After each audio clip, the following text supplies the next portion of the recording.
ఎప్పుడూ తెలుగుదేశం పార్టీ జెండా రెపరెపలాడించిన నియోజకవర్గాలు 1 కుప్పం, 2 హిందూపురం.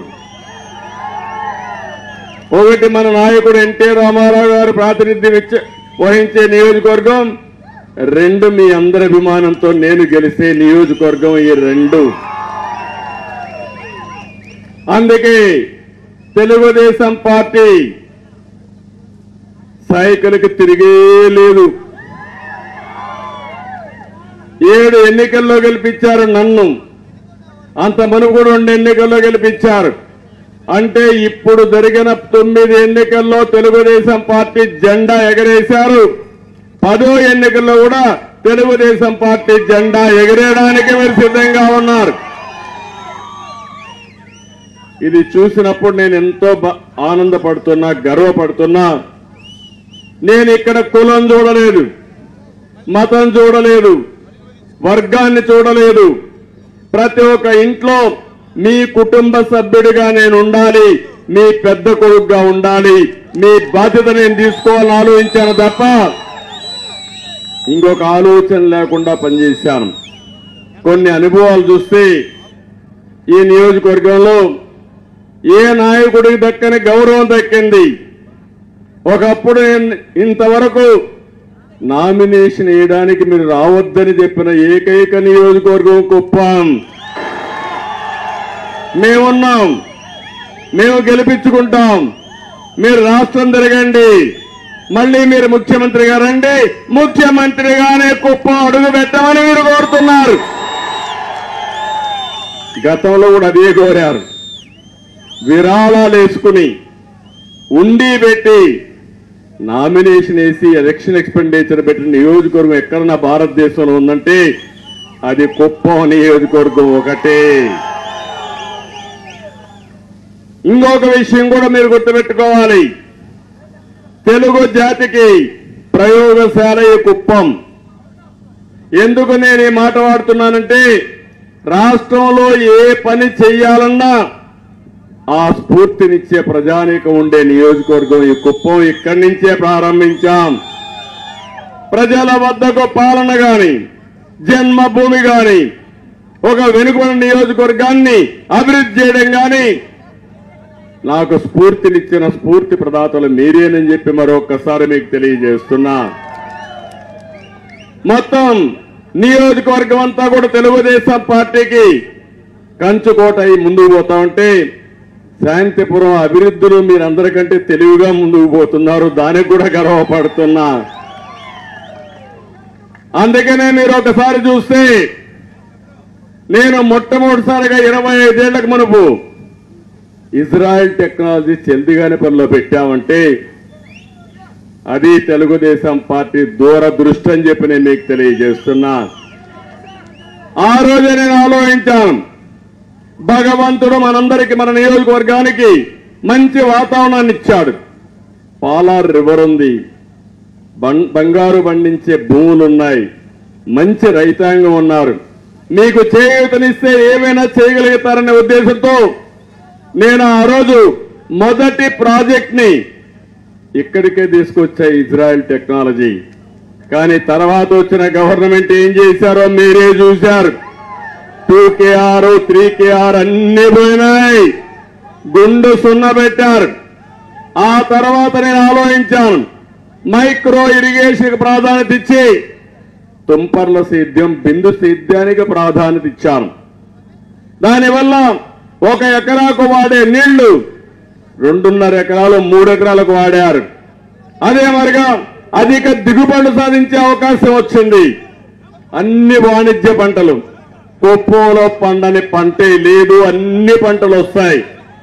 నిన్నే ఒక రైతు చెప్తున్నారు ఒక ఊర్లో, మొన్న టమాటో రేట్లు బాగా వస్తే ఒక గ్రామంలో ఒకే పంట 5 కోట్లు సంపాదించగలిగారంటే అది మన రైతాంగానికి ఉండే శక్తి అని చెప్పి నేను మీకు తెలియజేస్తున్నా. అందుకనే ఆ రోజు నుంచి పనిచేశాను. ఇప్పుడు ఈ ప్రభుత్వం వచ్చిన తర్వాత మైక్రో ఇరిగేషన్ పోయింది. ఇప్పుడే మా మిత్రులు ఇక్కడికి వచ్చినప్పుడు బ్రహ్మాండంగా సెరికల్చర్ దండా వేశారు. నాకు ఏదైతే నా కలది ఎక్కువగా ఈ ప్రాంతంలో సెరికల్చర్ రావాలి, పట్టు పరిశ్రమ రావాలి. దీన్ని కూడా లాజికల్ గా తీసుకెళ్లాలి. దీనికి రీలింగ్ కూడా యూనిట్ పెట్టి లీఫ్ టు క్లాత్ అనే ప్రోగ్రాము ప్రారంభించింది తెలుగుదేశం పార్టీ. మధ్యలో చెడగొట్టింది వీళ్లు. మళ్ళీ అది నేను చేస్తా. ఒకటే హామీ ఇస్తున్నాం. ఎందుకంటే ఒకప్పుడు మీరు నన్ను చూశారు. నేను ఈ ప్రాంతానికి వచ్చినప్పుడు మొదటి ఎన్నికల్లో, ఇప్పుడు చాలా మంది ఇక్కడ చాలా మంది నాయకులు ఉంటారు, యంగ్స్టర్స్ అంతా ఉన్నారు. తమ్ముళ్ళు 35 సంవత్సరాల వయసు తక్కువ ఉండే వాళ్ళకి నా మొదటి ఎన్నిక మీకు తెలియదు. ఈ నియోజకవర్గం 35 ఏళ్లకు మునుపు ఎట్లుందో ఇప్పుడు ఎట్లుందో తెలియాలంటే ఊరూరు ఒకసారి తిరిగి గత చరిత్ర నెమరేసుకుంటే మీకు అర్థమవుతుంది. అప్పుడు ఒకే ఒక రోడ్డు వీకోట నుంచి నేరుగా పలమనేరు నుంచి కుప్పం ఉండే రోడ్డు తప్ప ఎక్కడ రోడ్లు ఉన్నాయా అని మిమ్మల్ని అడుగుతున్న పెద్దవాళ్ళని. ఏ ఊరికైనా ఆ రోజు సెల్ ఫోన్ ఉందా అని అడుగుతున్నా. గ్రామాల్లో స్కూల్ బిల్డింగ్లు కానీ హై స్కూల్స్ ఉన్నాయా అని అడుగుతున్నా. అక్కడి నుంచి ప్రారంభించాం మన జర్నీ. అయితే ఒక్క విషయం మీరు గుర్తుపెట్టుకోవాలి. మనం అధికారంలో ఉన్నప్పుడు అభివృద్ధి జరిగింది. మనం అధికారం లేనప్పుడు మన నియోజకవర్గం పట్ల సీత కన్నేశారు. అందుకనే మీరు చూస్తే 2004లో నేను ఓడిపోతే ఇజ్రాయెల్ టెక్నాలజీని మూసేస్తే కడాన ప్రధానమంత్రి ప్రస్తుతం మోడీ గారు గుజరాత్ తీసుకుపోయారు. గుజరాత్ లో బ్రహ్మాండంగా అమలు చేశారు, కానీ మన రాష్ట్రంలో అమలు చేసుకోలేకపోయాం. అందుకనే ఈరోజు చూడండి, తెలుగుదేశం పార్టీ అధికారంలో ఉండుంటే హంద్రీ నీవా ప్రతి ఒక్క ఎకరాకు నీళ్లు వచ్చేటి, అవునా కాదా అని మిమ్మల్ని అడుగుతున్నాను. 5 ఏళ్లకు మునుపు 9 సంవత్సరాలకు 2014 కంటే ముందు హంద్రీ నీవా పైన సీత కన్నేస్తే రాయలసీమను సస్యశ్యామలు చేయాలని ఎన్టీ రామారావు ప్రారంభించిన హంద్రీ నీవా పూర్తి చేయాలని సంకల్పంతో ముందుకు పోయా. రాత్రింబగుళ్ళు పరిగెత్తిచ్చా. కడాని ఇక్కడికి నీళ్లు తీసుకొచ్చా. నేనే వీకోటికి ఓతలు వచ్చి నీళ్లన్నీ కూడా తీసుకొచ్చి వదిలిపెట్టా. నేను అడుగుతున్నా, 87% పనులు పూర్తయినాయి. అంతలోనే ఎన్నికలు వచ్చాయి. 13% పనులు పూర్తి చేయలేని దద్దమ్మ ప్రభుత్వం ఈ వైఎస్ఆర్ కాంగ్రెస్ పార్టీ ప్రభుత్వం. ఎందుకు కుప్పం అంటే మీకు సీతకన్నం, ఎందుకు నిర్లక్ష్యం? నేను ఆ రోజు చెప్పాను, ప్రజలంతా ముఖ్యం. నేను ఆ రోజు ముఖ్యమంత్రిగా ఉంటే కుప్పానికంటే ముందు పులివెందులకు నీళ్లు ఇస్తారని మాట నిలబెట్టుకున్న పార్టీ తెలుగుదేశం పార్టీ. నేను కుప్పానికంటే ముందు పులివెందులకు నీళ్లు ఇస్తే ఈరోజు నీకు బాధ్యత లేదా అని అడుగుతున్నా ఈ ప్రభుత్వాన్ని. ఇక్కడ నాయకులకు సవాలు విసురుతున్నా. ఎందుకు ఈ నిర్లక్ష్యమని, ఎవరి పాపం అని అడుగుతున్నా. అది గాని 13% పూర్తి చేసుంటే ఈరోజు నీళ్లు వచ్చుంటే, ఈరోజు మీరు చూస్తున్నారు పాలార్లో 35 చెక్ డ్యాములు కట్టించిన పార్టీ తెలుగుదేశం పార్టీ. మనం ఉండుంటే ఆ నీళ్లు కూడా వస్తే ఎక్కడికక్కడ చెరువులన్నిటికీ నీళ్లు పెట్టి చెక్ డ్యాములు ఫుల్ గా పెట్టి ఎక్కడ కూడా 100 అడుగుల కంటే కిందన భూగర్భ జలాలు దిగకుండా చేసి మిమ్మల్ని కాపాడే బాధ్యత తీసుకునేవాళ్ళం. నీటి సమస్య లేకుండా కుప్పం నియోజకవర్గం ఎప్పుడు కూడా కరువు అనే మాట లేకుండా చేయాలని నేను ముందుకు పోతే దానిపైన సీత కన్నేసి నేను అడుగుతున్నా, ఏమొచ్చింది మీరు చెప్పమంటున్నా. ఇంకో పక్క మీరు ఒకసారి చూస్తే ఈరోజు ఇక్కడ మంత్రి ఉన్నాడు. మీరు ఒక్క విషయం గుర్తుపెట్టుకోవాలి, పరిగెత్తా వస్తా ఉంటాడు ఇక్కడికి. ఎందుకు వస్తాడు? మన మీద ప్రేమగా తమ్ముళ్ళు, మన గ్రెనైట్ మీద ప్రేమ. ఇక్కడ గ్రెనైట్ గన్లు ఉన్నాయి, అందులో లెక్కలున్నాయి. ఆ లెక్కలు తెలుసుకోవాలి కాబట్టి ఇక్కడికి వచ్చి అందరికీ క్వార్టర్ బాటిల్ తాగిచ్చి మన ఆస్తులను దోపిడీ చేసుకుంటూ పోయే మంత్రి. ఎంత దుర్మార్గం అంటే నేను ఒకటే విషయం అడుగుతున్నా, ఈ వైఎస్ఆర్ కాంగ్రెస్ నాయకులకి ప్రజలకు మంచి చేయాలన్న ఆలోచన లేదు. ప్రజల పేరుతో ప్రభుత్వంలో పెద్దలుగా ఉండి దోపిడీ చేసే పరిస్థితికి వచ్చారు. నేను అడుగుతున్నా, ఈ శాంతిపురంలో నేనే ఇక్కడికి వచ్చాను. నేను ఇక్కడికి వచ్చి క్వారీ దగ్గరికి వెళ్ళాను, ఇల్లీగల్ క్వారీ దగ్గరికి వెళ్ళాను. నన్ను పోనీయకుండా చేయాలంటే కాదని నేను బలవంతంగా వెళ్ళి వీళ్ళు చేసే అన్యాయాన్ని, దోపిడీని ప్రపంచ దృష్టిలోకి తీసుకొచ్చా. అంతేకాదు అధికారులకు రాశాను, చీఫ్ సెక్రటరీ రాశాను, గవర్నమెంట్ ఆఫ్ ఇండియాకి రాశాను. కొన్ని రోజులు నిలిపేశారు. మళ్ళీ ఇటీవల కాలంలో ఏం తమ్ముళ్ళు గ్రెనైట్ దొంగ వ్యాపారం వెళతా ఉందా లేదా అని అడుగుతున్నా. యథేచ్ఛగా వెళతా ఉందా లేదా అంటే మీకు అడ్డం లేకుండా అయిపోయింది. గ్రామాల్లో కూడా కొన్ని గ్రామాలు అడుగుతున్నారు, ఎట్లా చేస్తారు అడిగితే దానికి సమాధానం చెప్పే పరిస్థితులు లేరు. అలాంటివన్నీ కూడా మీరు చూస్తే చాలా సమస్యలన్నీ ఒకటి రెండు కాదు. ఇంకో పక్క మీరు చూడండి, ఈ నాయకులకి 13% అందరినీ పూర్తి చేయలేరు కానీ పనులన్నీ వీళ్ళకే కావాలి. ఇసుక, మద్యం, మైనింగ్, భూములు ఏది వీళ్ళ కళ్ళ మీద పడితే ఇంకా అది మటాష్, ఇంకేమీ దొరకదు మనకు. ఇంకో పక్క మీరు చూస్తే ఆవులపల్లి మీకందరికీ ఒక ఉదాహరణ. పుంగనూరు ప్రాజెక్టులో ఇది ఉంది, పుంగనూరు నియోజకవర్గంలో ఉంది. ఒకవేళ అవసరం ఉన్న ప్రాజెక్ట్ ని రైతులకి R&R ఇవ్వాలి, రైతుల భూములకి నష్టపరిహారం ఇవ్వాలి, చట్టపరంగా యాక్ట్ చేయాలి. ఆ విధంగా చేయకుండా 2200 కోట్ల రూపాయలకు టెండర్ పెట్టారు.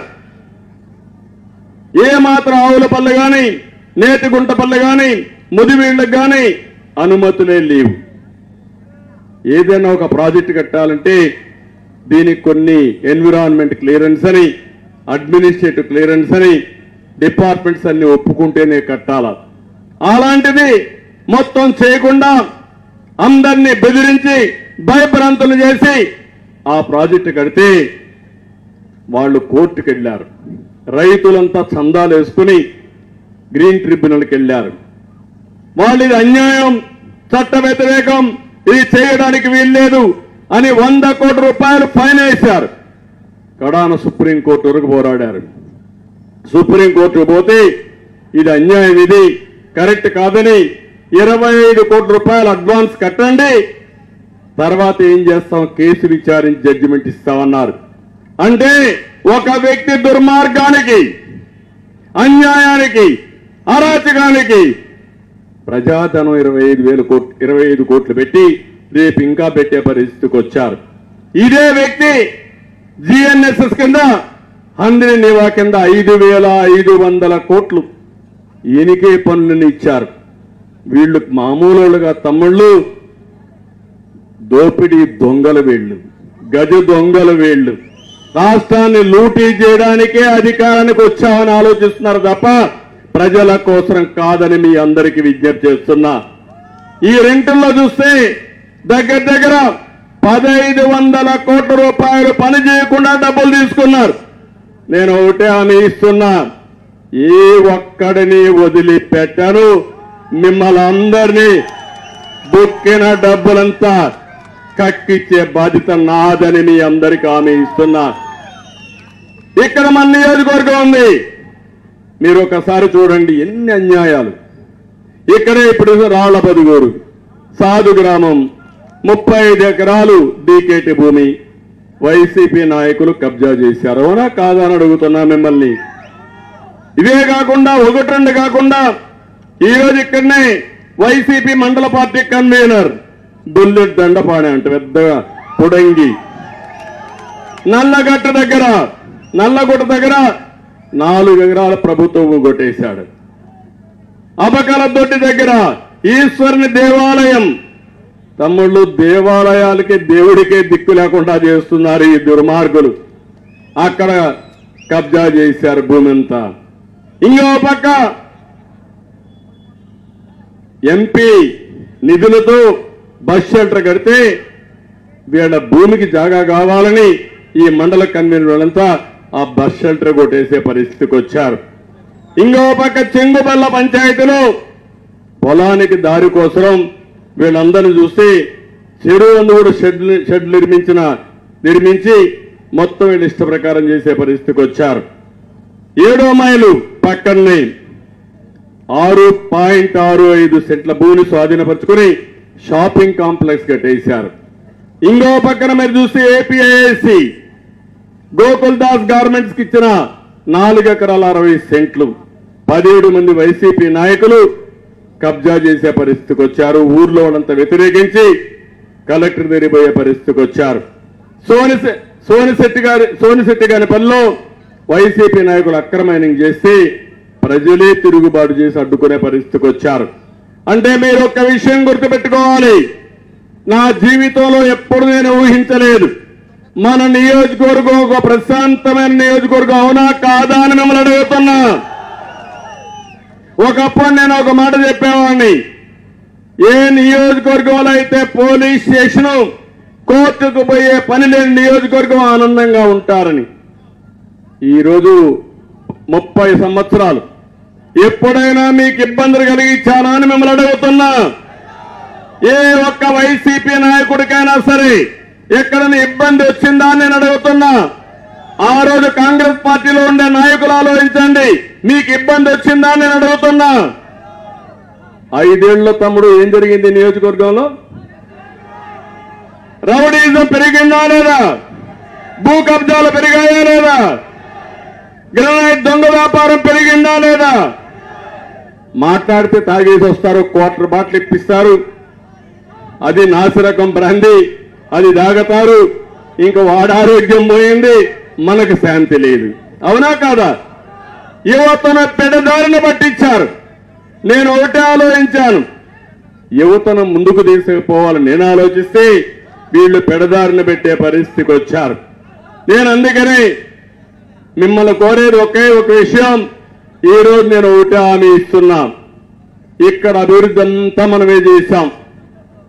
220 kVA సబ్ స్టేషన్ కానీ, బీసీ రెసిడెన్షియల్ స్కూల్ కానీ, ఐటీఐ బిల్డింగ్ కానీ, రాళ్లబదుగూరులో జూనియర్ కాలేజ్ కానీ, ఏపీ మోడల్ స్కూల్ కానీ, అన్ని స్కూల్స్ కి ప్రహరీ గోడలు కానీ, పాలారుపై చెక్ డ్యాములు కానీ, టీటీడీ కళ్యాణ మండపాలు కానీ, 1-2 కాదు అన్ని పనులు మనమే చేశాం. అదే మాదిరిగా రాళ్ల గంగమ్మ గుడికి 5 సెంట్లు ఇస్తే అది కూడా క్యాన్సిల్ చేసే పరిస్థితికి వచ్చారు. అంటే ఎక్కడికి పోతున్నారో నాకైతే అర్థం కావడం లేదు. ఇలాంటివి వచ్చినప్పుడు మళ్ళీ ఒకటే హామీ ఇస్తున్నాం, ప్రతి ఒక్క ఊర్లో ఎక్కడైనా సరే సిమెంట్ రోడ్డు కానీ లేకపోతే అన్ని ఊర్లో సిమెంట్ రోడ్లు వేయించే బాధ్యత నాదని మీ అందరికీ హామీ ఇస్తున్నా. మీ పొలాలకు పోయే రోడ్లన్నీ వేయించే బాధ్యత కూడా తీసుకుంటామని చెప్పి నేను మీకు తెలియజేస్తున్నా. ఇదే కాదు, గ్రామంలో పరిశుభ్రంగా అవడం కోసం నేను ఆ రోజు చెత్త నుంచి కాంపోస్ట్ తయారు చేసి షెడ్లు కట్టాను, అవి కూడా పోయినాయి. అదే మాదిరిగా మరుగుదొడ్లు కట్టాం, వంట గ్యాస్ ఇచ్చాం, ఇంకో పక్క వీధి దీపాలు వేసాం, మంచినీరన్ని కూడా ఎన్టీఆర్ జలశ్రీ కింద 2 రూపాయలకి 20 లీటర్లు మినరల్ వాటర్ ఇచ్చిన పార్టీ తెలుగుదేశం పార్టీ, దాన్ని కూడా నాశనం చేసేశారు. ఇవన్నీ కూడా ఈ రోజు నేను ఒకటే మీకు హామీ ఇస్తున్నాను, అన్ని గ్రామాల్లో మౌలిక సదుపాయాలు పూర్తి చేస్తాను. అన్ని గ్రామాలకి సిమెంట్ రోడ్లు కానీ డబల్ రోడ్లు కానీ వేయించే బాధ్యత నాదని మరొకసారి మీ అందరికీ హామీ ఇస్తున్నా. ప్రాథమిక ఆరోగ్య కేంద్రాలు ఇవన్నీ కూడా వేయిస్తాను. ఇంకో పక్క ఇక్కడికి వచ్చినప్పుడు శాంతిపురం గడ్డూరు నుంచి కర్ణాటక సరిహద్దు వరకు డబల్ రోడ్డు కావాలన్నారు, తప్పకుండా వేయించే బాధ్యత తీసుకుంటాం. శివరామపురం నుండి వయా కొలమడుగు వరకు దండికుప్ప వరకు డబల్ రోడ్డు కావాలన్నారు, ఇది కూడా వేస్తాం. రాళ్లబదుగూరు నుంచి శివరాంపురం వయా గోవిందపల్లి వరకు డబల్ రోడ్డు కావాలన్నారు. ఇవే కాకుండా అన్ని గ్రామాలకు అనుసంధానం చేద్దాం. అది చేసి ఇప్పుడే ప్రణాళిక తయారు చేసుకుంటాం. ప్రభుత్వం వస్తానే అమలు చేసే బాధ్యత పార్టీ తీసుకుంటామని మీకు అందరికీ హామీ ఇస్తున్నా. శాంతిపురంలో ఏవైతే ఎక్కడన్నా వేకంటి భూములు ఉంటే అవన్నీ రిజర్వ్ చేసి అవసరమైతే కొన్ని భూములు అక్వైర్ చేసి కూడా మళ్ళా మన పిల్లలకు ఉద్యోగాలు కల్పించడానికి ఇండస్ట్రీస్ పెట్టే బాధ్యత తీసుకుంటాను. ఇక్కడ ఒకే ఒక విషయం గుర్తుపెట్టుకోవాలి, మీరు యువత ఉన్నారు. యువతను చూస్తే నాకు కొండంత ధైర్యం. తమ్ముళ్ళు, యువత 18-25 సంవత్సరాల నుండి యువత ఆలోచించండి. ఎవరికైనా ఒక్కడికి ఉద్యోగం వచ్చిందా 5 ఏళ్లలో? జాబ్ క్యాలెండర్ ఏమైంది? డిఎస్సి పెట్టాడా? టీచర్ ఉద్యోగం ఇచ్చాడా? ఇండస్ట్రీస్ వచ్చాయా? ఎక్కడన్నా ఒక ఉద్యోగం వచ్చిందా? ఇంకా మీకు మాత్రం కోపం రాలా? కోపం వస్తే వైఎస్ఆర్ కాంగ్రెస్ పార్టీ బయట వస్తారా అని అడుగుతున్నాం మిమ్మల్ని. అంటే యువత అంటే లెక్కలేనితనం. ముఖ్యమంత్రికి మాత్రం ఉద్యోగం కావాలి, మంత్రులకు ఉద్యోగం కావాలి, ఉద్యోగం ఉపయోగించుకుని సంపాదన చేయాలి, రాష్ట్రాన్ని దోపిడీ చేయాలి. మా తమ్ముళ్ళు మాత్రం బాగా చదువుకుని ఇప్పుడు కూడా మీ అమ్మ నాన్న పైన వాళ్ళు వ్యవసాయం కూలి పనులు చేసి ఆ డబ్బుల పైన ఆధారపడే పరిస్థితి ఉండాలి. ఏంటి అరాచకం? ఆ రోజు నేను 3,000 రూపాయలు మీకు అందరికీ నిరుద్యోగ భృతి ఇచ్చి 5 సంవత్సరాల్లో అప్పట్లోనే 6 లక్షల ఉద్యోగాలు ఇచ్చామని ఈ ప్రభుత్వం ఒప్పుకునే పరిస్థితికి వచ్చారు. అది తెలుగుదేశం పార్టీ. మళ్ళీ హామీ ఇస్తున్నా, 3,000 రూపాయలు నిరుద్యోగ భృతి ఇస్తా.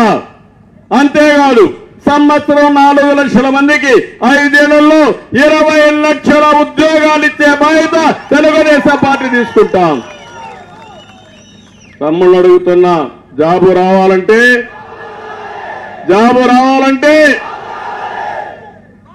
మళ్ళీ బాబు రావాలంటే మీరేం చేయాలి?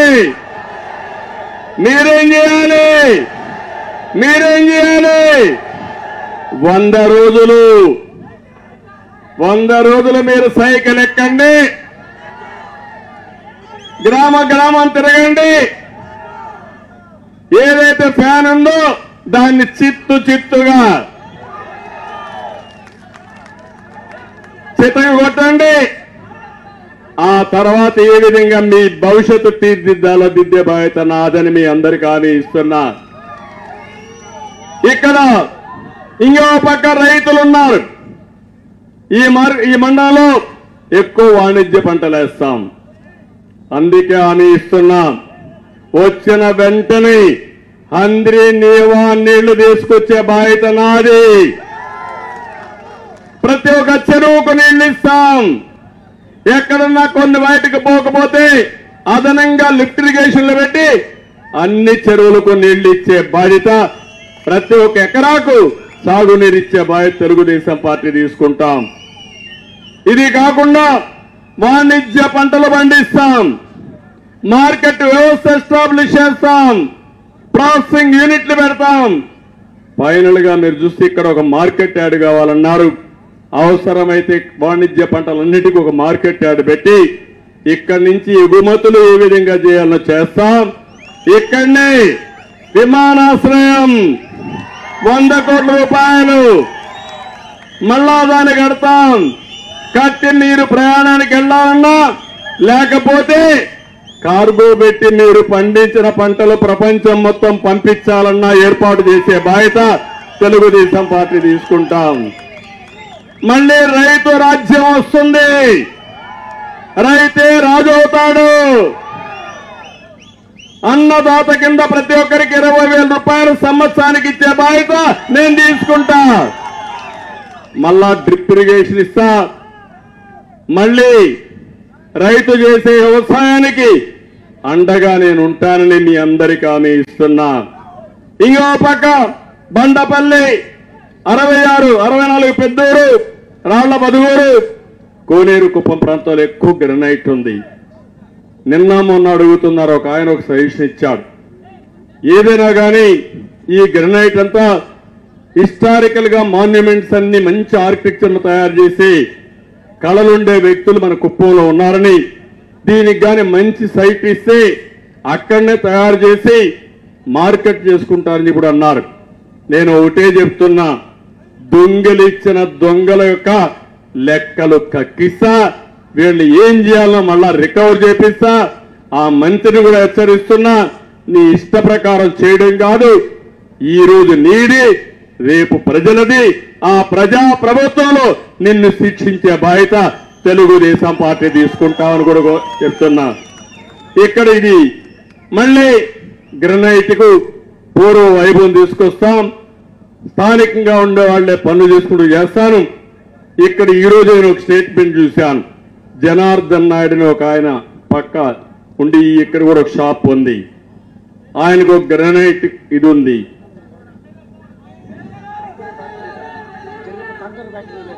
కంకర్ ఫ్యాక్టరీ కూడా ఉంది. ఆయన చూస్తే ఆయన ఒక స్టేట్మెంట్ ఇచ్చాడు, బెదిరించి పక్కనుండే పలమనేరు ఎమ్మెల్యే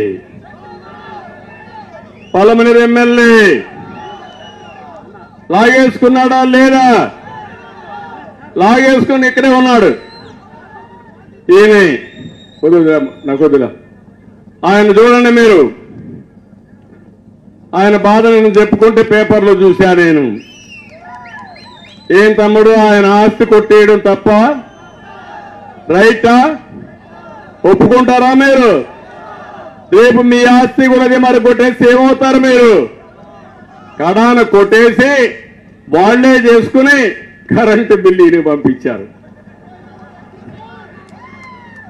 గొప్పవాళ్ళే కదా తమ్ముడు. అంటే నేను అడుగుతున్నా ముఖ్యమంత్రిని, నువ్వు పెద్ద గొప్పలు చెప్తున్నావు కదా, నీ పక్క ఎమ్మెల్యే ఇక్కడే ఉన్నాడు, నేను సాక్ష్యం చెప్పా, టికెట్ ఇవ్వకుండా మాని 200 కోట్లు సంపాదించాడు ఈ గ్రెనేట్ లాగేసుకుని. ఇప్పుడు నేను అడుగుతున్నా, గొప్పగా మాట్లాడుతున్నావు కదా, నీ మంత్రి కొన్ని వందల వేల కోట్ల రూపాయలు దోచేశాడు. ఏ పెద్దలో ఏరేటో తెలియదు. ఇన్ని వందల వేల కోట్లు దోచేశాడు.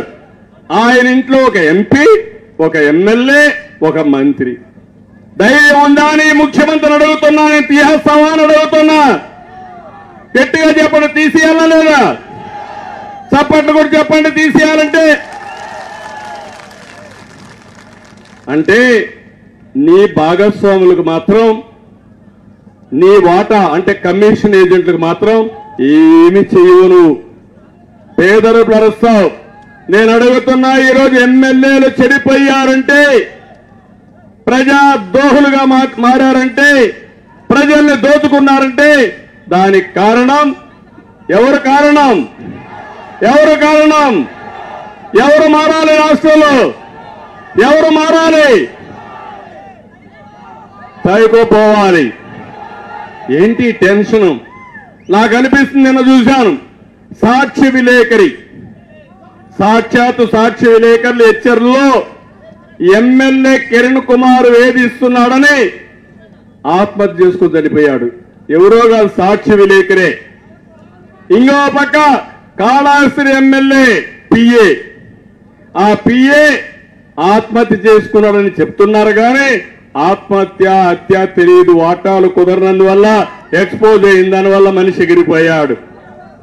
ఇంకో పక్క ఈరోజు ఇక్కడే చెప్పాను ఎమ్మెల్యే కథ. అంటే 1-2 కాదు, ఇలాంటివి చాలా ఎక్కువ జరిగే పరిస్థితి వచ్చింది. మన నియోజకవర్గంలో 500 మంది పైన అక్రమ కేసులు పెట్టారు. ఇక్కడే మన ఎమ్మెల్సీ శ్రీనివాసులు కూడా జైల్లో ఉండొచ్చారు. తమ్ముళ్ళు విశ్వనాథ నాయుడు అందరూ కూడా ఎక్కడెక్కడో అండర్ గ్రౌండ్కి వెళ్ళిపోయి మళ్ళా తిరిగి వచ్చారు. ఏంటి దౌర్భాగ్యం అవునా కాదా? రేపు నేను ముఖ్యమంత్రి అయిన తర్వాత వైఎస్ఆర్ కాంగ్రెస్ వాళ్ళు వదిలిపెట్టాలా అని అడుగుతున్నా. ఈ పరిస్థితి తెచ్చింది ఎవరు? సైకో అవునా కాదా? అంటే ఈ రాష్ట్రంలో బతకడానికి మనకు అర్హత లేదా? ఏంటి అహంకారం? ఏంటి దౌర్భాగ్యం? ఏంటి యొక్క నియంత పోకూడదని మిమ్మల్ని అడుగుతున్నా. ఏ వ్యక్తి అయినా ఎప్పుడైనా చేశారని అడుగుతున్నా. 45 ఏళ్లుగా ముఖ్యమంత్రిగా, 14 సంవత్సరాలు ముఖ్యమంత్రిగా ఉన్నాను, 45 ఏళ్ళు రాజకీయాల్లో ఉన్నాను. ఏ ముఖ్యమంత్రిని నేను చూడలేదు. ప్రతి ఒక్కరూ నిద్ర లేస్తే లేకుంటే పడుకుంటే నిద్ర లేని రాత్రులు గడుపుతున్నారు. ఇంకో పక్క ఒక్క విషయం మీరు గుర్తుపెట్టుకోండి, రేపో ఎల్లుండో ఇంకొక చట్టం తీసుకొచ్చాడు. ఆ చట్టం భయంకరమైన చట్టం. ఆ చట్టం మీరు ఇది కదా,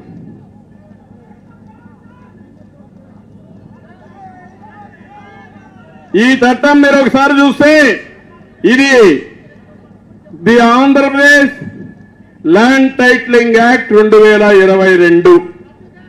ఇది 31/10/2023 నుంచి అమల్లోకి వస్తుంది. తమ్ముళ్ళు మొన్నే సర్వే చేశారు. ఆ సర్వే రహస్యం మనకు తెలియదు.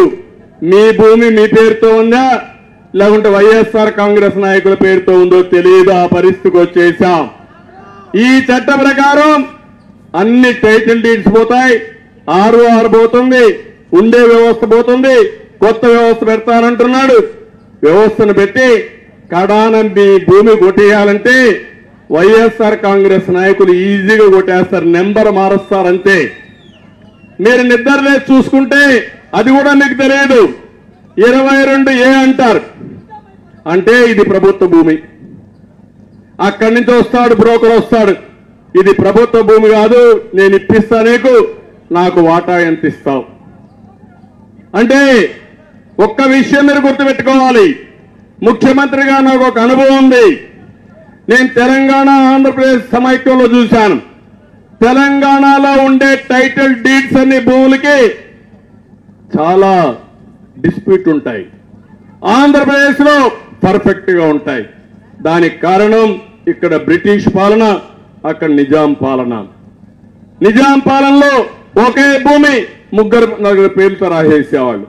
ఇక్కడట్టు కాకుండా జమాబందీ చేసేవాళ్ళు.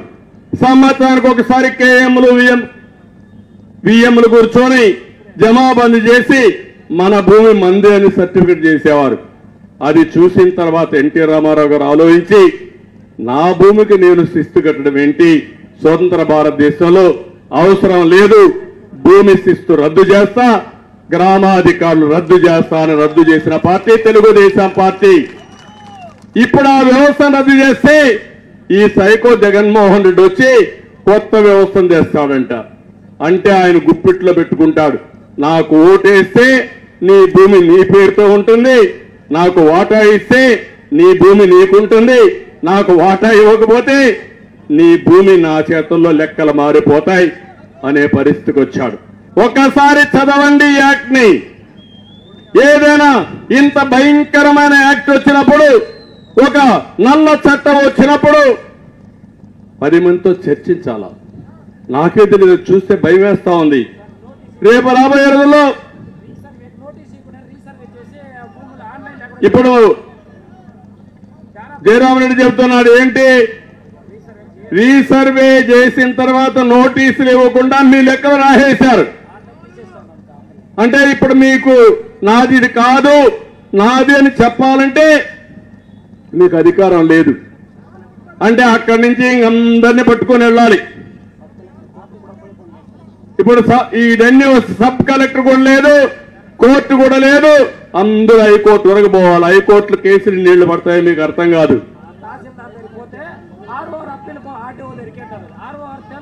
RORకి తహసీల్దార్ జరిగిపోతే RDO జరిగిపోవాలి. ఇప్పుడు ఇదైతే RDO కూడా అధికారం ఉండదు. అంటే నేను ఒకటే చెప్తున్నా, మీరందరూ ఏంది వాళ్ళకు ఒకసారి మైక్ ఇవ్వండి, మైక్ అతనికి. ఇది చాలా భయంకరమైన చట్టం, మీరు గుర్తుపెట్టుకోవాలి. హలో సార్, ఆయనకి సెకండ్ సార్ ప్లీజ్. శాంతిపురం మండలంలో ఎన్టీ రామారావు ఇందిరాగాంధీ ప్రభుత్వం ఇంకా పేరడంగంలో అడంగంలో రెవెన్యూ యాక్ట్ ఉంటుంది, కానీ సీఎం జగన్ లబ్బుదే సార్ పోటీ చేశాడు. వాడు ఎవరు సార్? వాడు సెటిల్మెంట్ చేయాలంటే వాళ్ళు రాజారెడ్డిదే. సెటిల్మెంట్ పట్టాదారు పాస్బుక్ పైన మీరుంటే, మా తాత రామారావు సార్ ఉండే, ఇందిరాగాంధీ ఉండే, సీఎం ఫోటో. ఈడెవరు సార్? పెద్దరెడ్డి గారు ఎవడు? జగన్ లబ్బుదే. తమ్ముడు చెప్పాడు ఆయన ఫోటో వేసుకుంటున్నాడు. ఏంటి నాకు అర్థం కాదు. మీ తాత సెటిల్మెంట్ ల్యాండ్ సార్, మీ ముత్తాత సెటిల్మెంట్ ల్యాండ్ లో మీ వారసత్వంగా వచ్చిన భూమికి ఈయన దాతమారిగా ఆయన ఫోటో వేసుకొని ఆ ఫోటో మీరు చూడాలి. మీ నాయన ఫోటో వేసుకోరు కానీ, మీ తాత ఫోటో వేసుకోరు కానీ ఈయన ఫోటో వేసుకోవాలి. రేపటి నుంచి ఆయన దయాదాక్ష్యాలపై మీరు ఉండాలి. అదే సార్, బ్యాంకులో పథకం మా అబ్బ పట్టానే, మా అమ్మ మొగుడు, మా అబ్బ వాళ్ళ అమ్మ మొగుడే సార్ మా తాత.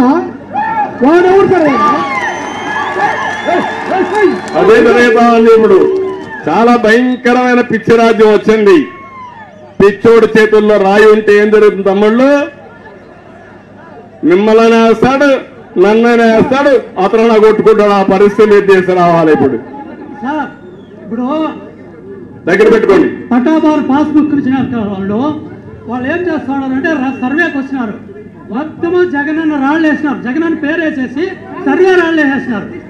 ఇప్పుడేం మీరు చెప్తా ఉన్నారు చూడు చట్టము, ఇది ఎట్లా సార్ వాళ్ళంటే ఇప్పుడు లాయర్లు స్ట్రైక్ చేస్తూ ఉన్నారు సార్. వాళ్ళు ఏం చెప్తా ఉన్నారంటే లాయర్లు, సార్ ఈ రెవెన్యూ చట్టాన్ని ఎంఆర్ఓకును ఇది ఆర్డీఓకి ఇచ్చేసినారు. ఆర్డీఓ కోర్టులో తెలుసుకోవాలనుకుంటా ఉన్నారు. రేపు గవర్నమెంట్ వస్తే వాళ్ళ మనుషులే ఆర్డీఓలు అవుతారు, వాళ్ళ మనుషులే తహసీల్దార్లు అవుతారు సార్. రేపు వాళ్ళు ఎవరు పేరు చెప్తే వాళ్ళ పేరు పైన భూమి అయిపోతుంది సార్. ఇది మీరు చెప్పిన చట్టం నిజం సార్. ఇది కాదు అంటే ఇప్పుడు ఇంకో పని కూడా ఉంది, మీరు గుర్తుపెట్టుకోవాలి. అందరూ రైతులంతా గుర్తుపెట్టుకోవాలి. కంప్యూటర్ అంతా కూడా చాలా మంచిది. నేనే నేర్పించా కంప్యూటరైజేషన్ ఉండాలి, ఐటీ ఉండాలని. కానీ ఆ కంప్యూటర్ కానీ దుర్మార్గుల చేతుల్లో ఉంటే ప్రజలెవ్వరికీ రక్షణ లేదు. ఇప్పుడే చెప్పాడు తమ్ముడు, ఇప్పుడు మాట అన్నాడు. రేపు ఎంఆర్ఓకి అధికారం లేదు, ఆర్డీఓకి వస్తుంది, వాళ్ళు మనుషులు పెడతారు. వాళ్ళకు కూడా కాదు, ఆడి నుంచి అప్పీలుకు పోవాలంటే కొత్త వ్యవస్థ తీసుకొచ్చి వాళ్ళు అనుకున్న వ్యక్తుల్ని ప్రైవేట్ వ్యక్తుల్ని పెడతారు. ఇప్పుడు మైనింగ్ ఉంది, ఎవరున్నారో తెలుసా? మన రాష్ట్రంలో ఉండే ఐఏఎస్ ఆఫీసర్ కాదు, డైరెక్టర్ ఎక్కడి నుంచో వచ్చాడు. రేపు గవర్నమెంట్ రాకమనిపై పారిపోవాలని చూస్తున్నాడు. చేసే తప్పులన్నీ చేసి పారిపోవాలని చూస్తున్నాడు. రేపు మీ ఆస్తులన్నీ వేరే వాళ్ళకి రాసేస్తే ఇంకా తమ్ముళ్ళు మీ భవిష్యత్తు ఇంకా అంధకారం. మీ ఇల్లు మీ పేరుతో లేదు, మీ భూమి మీ పేరుతో లేదు, ఇంకేమీ ఉండే పరిస్థితి లేదు. అలాంటి భయంకరమైన చట్టాన్ని ఒకసారి చదవండి, నేను కూడా చదువుతా. తప్పకుండా దీన్ని లాజికల్ గా తీసుకుపోవాల్సిన అవసరం ఉంది. ఇంకో పక్క ఈరోజు మీరు చూస్తే ఇక్కడ ఒక స్టేడియం కావాలన్నారు. ఆ స్టేడియం కూడా ఇప్పిస్తానని చెప్పి నేను మీకు తెలియజేస్తున్నా ఆడుకోవడానికి. ఇంకో పక్క ఇక్కడ చాలా మంది తెలుగుదేశం పార్టీ వాళ్ళు పనులు చేసి బిల్లులు రాకుండా వాళ్ళతో ఆడుకున్నాడు. వాళ్ళు కూడా చాలా అవస్థపడ్డారు. వారికి కూడా న్యాయం చేస్తానని చెప్పి నేను మీకు తెలియజేస్తున్నా. ఇప్పుడే నేను పక్కనే చూశాను అంగన్వాడీ టీచర్లు. అంగన్వాడీ టీచర్లకు అన్ని హామీలు ఇచ్చాడు. ఇంటింటికి వచ్చి ముద్దులు పెట్టాడు. ఇప్పుడు పిడిగుద్దులు. ఏం తమ్ముళ్ళు, ఆ రోజు ఒక్క ఛాన్స్ అన్నాడు, అదే చివరి ఛాన్స్ కావాలి. ఇప్పుడు వాళ్ళంతా రోడ్డు మీద పడ్డారు, న్యాయమైన కోరికలు అడుగుతున్నారు. నేను దిగాను, వెళ్ళాను, నాకు ఒక మెమరాండం ఇచ్చారు. నేను ఆ రోజు అంగన్వాడీ స్టాఫ్ కు న్యాయం చేసిన పార్టీ తెలుగుదేశం పార్టీ. వాళ్ళ కష్టాలు గుర్తించాను. నేను హామీ ఇచ్చినవే కాకుండా చాలా వరకు 4,000 రూపాయల జీతం ఉంటే 10,500కు పెంచిన పార్టీ తెలుగుదేశం పార్టీ. మళ్ళీ వారికి అందరికీ హామీ ఇస్తున్నా, మీరు పోరాడేది న్యాయమైన కోరికల కోసం పోరాడుతున్నారు. తప్పకుండా తెలుగుదేశం పార్టీ మీకు అండగా ఉంటాం.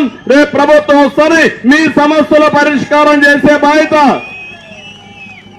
తెలుగుదేశం పార్టీ తీసుకుంటాం. సమాజంలో ప్రతి ఒక్కరికి న్యాయం జరగాలి, ప్రతి ఒక్క వ్యక్తికి న్యాయం జరగాలి. న్యాయం జరగడమే కాదు, న్యాయం జరిగిందనే విశ్వాసాన్ని కల్పించవలసిన బాధ్యత ప్రభుత్వాన్ని. వ్యక్తి చాకరీ చేయించుకోవడం కాదు, బానిసలుగా చూడడం కాదు, ప్రజల్ని గౌరవంగా చూసే బాధ్యత తీసుకునే బాధ్యత ప్రభుత్వాన్ని. ఈ దుర్మార్గ ప్రభుత్వంలో కడాన వాళ్ళ నాయకులకి కార్యకర్తలు కూడా గౌరవం లేదు తమ్ముళ్ళు. ఆ విషయం మీరు గుర్తుపెట్టుకోవాలి. వాళ్లకు భవిష్యత్తు లేదు, వాళ్లకు గౌరవం లేదు. ఈరోజు రాష్ట్రం మొత్తం నష్టపోయింది. నేను అందుకే మిమ్మల్ని అందరినీ ఒకటే అడుగుతున్నా, ఈ రాష్ట్రాన్ని కాపాడుకోవడానికి మళ్ళా తెలుగు జాతిని భవిష్యత్తు దారి మళ్లించడానికి ఇంటికొకరు తయారు కావాల్సిన అవసరం ఉంది. సిద్ధంగా ఉన్నారా అని మిమ్మల్ని అడుగుతున్నా. భయపడితే భవిష్యత్తు లేదు. ఇంకో పక్క నేనేదో అది ఇచ్చా ఇది ఇచ్చానంటున్నాడు. ఈ రోజు కూడా చూడండి, వసతి గృహాలకి అంటే ఎవరన్నా చదువుకుంటే వాళ్ళకందరికీ స్కాలర్షిప్లు ఇచ్చేవాళ్ళం. మనం నేరుగా కాలేజీలకు ఇచ్చాం, నేరుగా పిల్లలకి ఇచ్చాం. ఈరోజు తల్లుల పేరుతో ఇస్తారని పెద్ద అడ్వర్టైజ్మెంట్ వేసుకుని ఇచ్చేది గోరింత, పబ్లిసిటీ మాత్రం కొండంత. అంటే ప్రజల్ని మభ్యపెట్టడానికి ప్రయత్నం చేస్తున్నాడు. నేను అడుగుతున్నా ఇక్కడ ఉండే వాళ్ళని, ఒక విద్యార్థి, ఒక మహిళ, ఒక పేదవాడు, ఒక రైతు, ఒక భవన నిర్మాణ కార్మికులు, మీరు ఒకసారి కంపేర్ చేయండి. మీ ఆదాయం పెరిగిందా, మీ ఖర్చులు పెరిగాయా అని మిమ్మల్ని అడుగుతున్నా. ఖర్చులు పెరిగాయా లేదా? ఆదాయం పెరిగిందా? అప్పుల పాలయ్యారా లేదా? నిత్యావసర వస్తువుల ధరలు పెరిగాయి, అన్ని కూడా పెరిగిపోయినాయి. అన్ని పెరిగిపోయి కరెంటు ఛార్జీలు పెరిగాయి, పెరుగుతూనే ఉన్నాయి. ఆర్టీసీ రేట్లు పెరిగాయి. కడానా ఆయన ఇచ్చే 5,000 10,000 రూపాయలు ఏ మూల కూడా చాలే పరిస్థితి లేదు. నేను ఒకటే చెప్తున్నా, సంపద సృష్టిస్తాం, ఆదాయాన్ని పెంచుతాం, మళ్ళీ ఆదాయాన్ని మీకు సంక్షేమ కార్యక్రమాల ద్వారా ఇప్పుడు ఇచ్చేదానికంటే బెటర్ గా ఇచ్చే బాధ్యత నాది. అభివృద్ధి కూడా చేస్తాం. అభివృద్ధి కూడా చేసి మళ్ళీ రాష్ట్రంలో యువతకు ఉద్యోగాలు ఇప్పిస్తాం. అన్ని కార్యక్రమాలు చేస్తామని చెప్పి కూడా నేను మీకు తెలియజేస్తున్నా. ఇక్కడ రెస్కో ఉద్యోగాలు కూడా అమ్మేసుకునే పరిస్థితికి వచ్చారు.